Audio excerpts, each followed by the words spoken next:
Djepi i pavarësisë.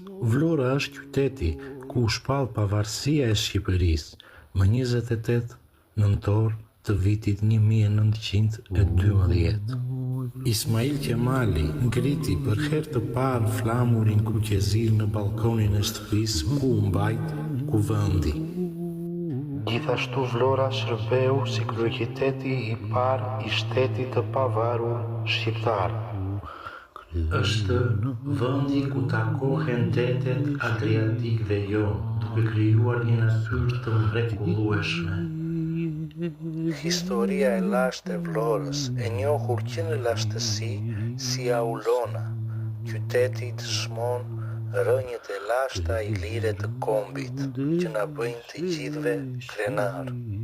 Vlora nuk është vetëm e vlonjatëve, por është e çdo shqiptari.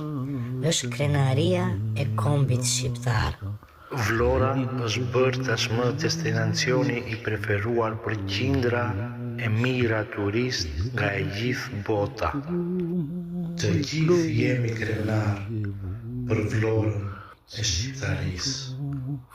Në çdo vend ku ka shqiptar, Vlora është shtëpia e tyre.